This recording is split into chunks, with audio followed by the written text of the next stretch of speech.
Bonjour à tous, j'espère que vous vous portez bien, que vous avez passé un bon mercredi et je vous retrouve pour la guidance du jeudi 10 avril 2025. Alors j'ai fait un tirage avec plusieurs cartes, mais en fait elles disent à peu près toutes la même chose. Donc je pense que ça va être une guidance assez courte parce que le message est très spécifique. Voilà.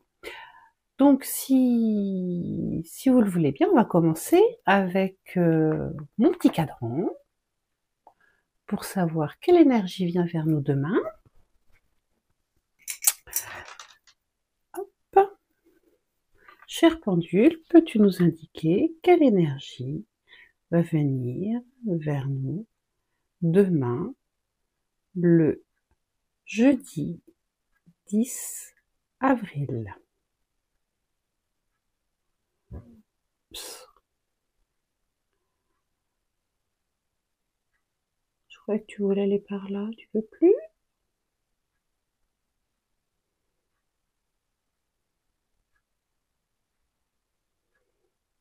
On a triste. Triste. Audace. Non, anéanti, non. Désespéré, non. Triste, oui.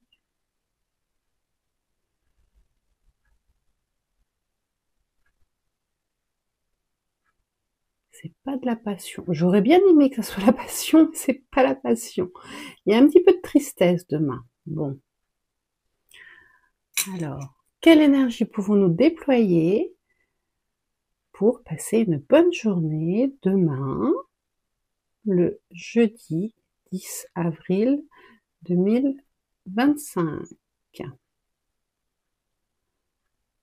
Alors, je vais aller par là. Prise de conscience. On va avoir des choses dont on va prendre connaissance. On va avoir des révélations, on va avoir des épiphanies. Alors, hop, je remets des quais. Tchouk, bougez pas. Voilà, impeccable. Donc, j'ai tiré une carte des runes,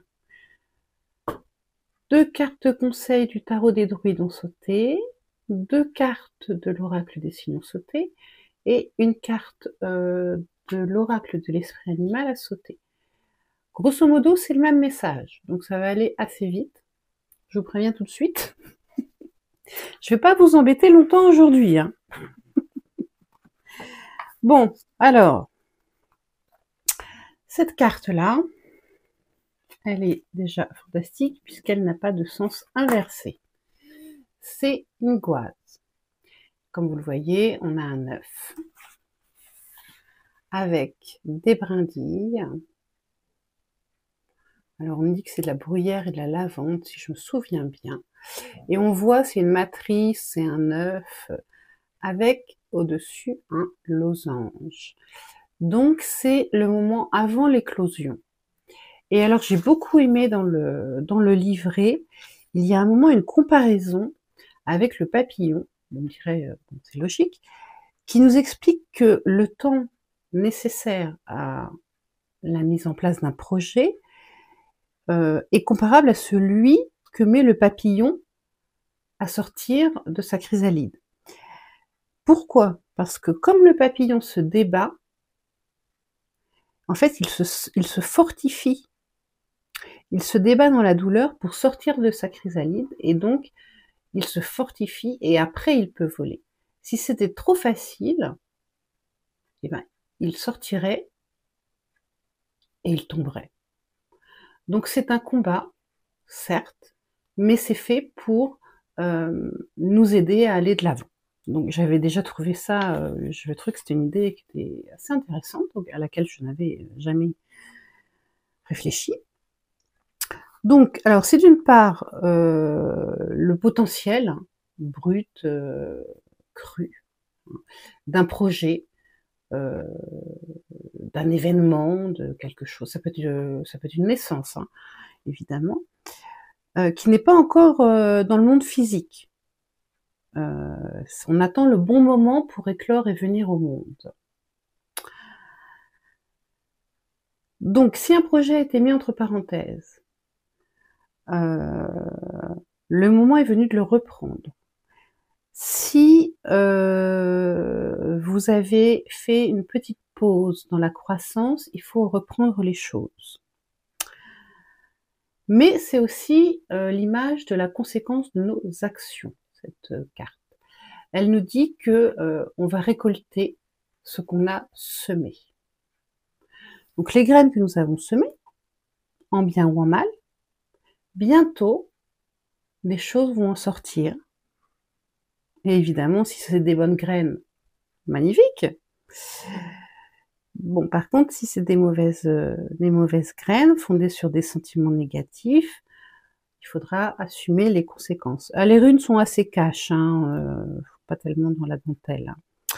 Donc, on est responsable de ce que nous allons mettre au monde, que ça soit positif ou négatif, puisque l'on est responsable de nos actes. Voilà, puisqu'on a le libre arbitre, les bons choix, les mauvais choix, les bonnes graines, les mauvaises graines, et que nous sommes maîtres de notre destin. Maîtres de notre destin. Donc c'est un moment de croissance. Il n'est pas couvé cet œuf, mais c'est un moment de croissance où on peut avoir un besoin de méditer sur certains aspects de nos vies pour les comprendre, ou de condenser notre énergie plutôt que de nous éparpiller en vue d'un effort à fournir pour mettre au monde notre projet. Voilà. La coquille, c'est notre protection. Donc, elle attire notre attention sur le fait que nos idées, nos projets, nos enfants peuvent croître en toute sérénité parce qu'ils sont protégés. À nous de conserver cette protection. Par exemple, on n'est pas obligé de parler de nos projets à tout le monde. Je dis ça, je dis rien. Mais voilà, c'est la patience. Et c'est un moment propice pour se préparer à l'avènement d'un projet heureux. Parce que cette rune n'a pas de n'a pas de signification inversée. C'est toujours positif. Si vous avez créé du positif, évidemment. Alors, ensuite, on va faire des redites. Je suis désolée. Nous avons eu le 7 de baguette et le 8 d'épée en conseil. Donc 7 de baguette, vous voyez, on est seul à combattre. Le 8 d'épée, on est seul, coincé. Donc le conseil avec le 7 d'épée et le 7 de baguette, pardon, et le 8 d'épée, c'est que vous le savez que vous avez un combat à mener. Vous le savez que vous ne remportez peut-être pas tous les suffrages. Vous le savez que vous pourriez être stoppé parce que votre mental peut ne pas suivre à un moment parce que c'est trop sortir des sentiers battus, ce projet. Il y a quelque chose comme ça.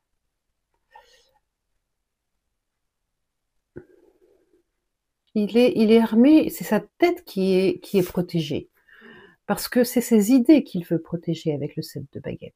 Il y a un défi. C'est vraiment surmonter les obstacles. C'est un peu comme le papillon avec sa chrysalide. Le tout, c'est que la confrontation, elle soit externe et pas interne. Voilà. Vous avez un leadership, vous avez un jugement, un défi à mener, et il ne faut pas vous laisser enfermer par des préjugés, parce que vous voyez, cette femme pourrait très facilement s'éloigner de ses épées. Il ne faut pas bouder, il ne faut pas avoir peur, il faut avoir le courage d'enlever son bandeau et d'avancer, ou de délier ses liens et d'avancer, ou d'avancer tout simplement. Donc, c'est des cartes d'auto-sabotage. Voilà. Donc, on mène les défis avec justesse. On sait qu'on a la force pour le faire. On ne se laisse pas manipuler et semer le doute par d'autres personnes, ni par soi, parce qu'au dos, on avait le 9 d'épée. Donc, il faut avoir confiance confiance en nous. C'est une période de préparation, vous voyez, il n'y est pas encore. Hein. Et même si la situation peut paraître stagnante, elle est sur le point d'aboutir. Avec l'oracle des signes, nous avons eu Hermès. Vous êtes à un carrefour de votre vie. Pour vous aider à prendre la bonne direction, Hermès, dieu des voyageurs, vous guide avec bienveillance. Donc faites attention aux signes. Et cette carte vous challenge un peu, elle vous dit est-ce que vous allez avoir le courage de prendre le bon choix, de suivre les signes, de poursuivre ce que vous avez désiré. Vous voyez, il est ailé. Est-ce que vous allez avoir la volonté, les possibilités, est-ce que vous allez vous offrir les possibilités d'obtenir ce que vous souhaitez?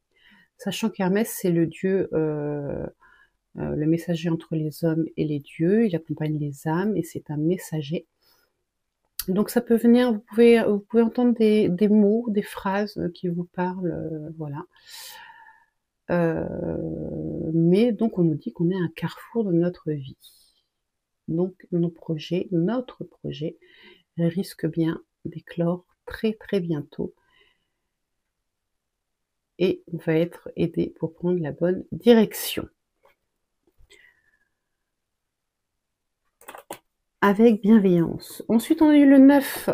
Alors le 9, c'est l'ermite, donc c'est la réflexion, la sagesse interne, le fait de ne pas se laisser influencer. Voilà. Je vais faire très très court. Le 9, c'est aussi un carrefour, hein, les cycles de 9, on connaît. Donc vous êtes à la fin d'un cycle.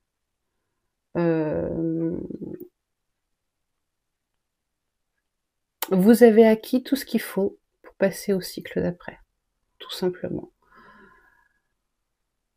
Là aussi, faites attention aux signes, aux synchronicités, etc. Il y a quelque chose qui... Dans les 9, il y a quelque chose de magique. C'est ce que nous confirme le corbeau avec l'oracle du monde de l'esprit animal, créé avec l'esprit. Voilà. Le corbeau nous dit que vous êtes à un tournant de votre vie et que vous pouvez croire en la magie et que ce dénouement va être positif à partir du moment où vous avez la foi et où vous abandonnez le 7 d'épée, le 7 de bâton et le 8 d'épée et que vous privilégiez la patience et l'écoute de ceux qui vous veulent du bien, que ce soit des anges, des guides, des connaissances, voilà, créées avec l'esprit. Croyez en la magie, croyez que vous êtes protégé car vous l'êtes et votre projet va naître et se développer.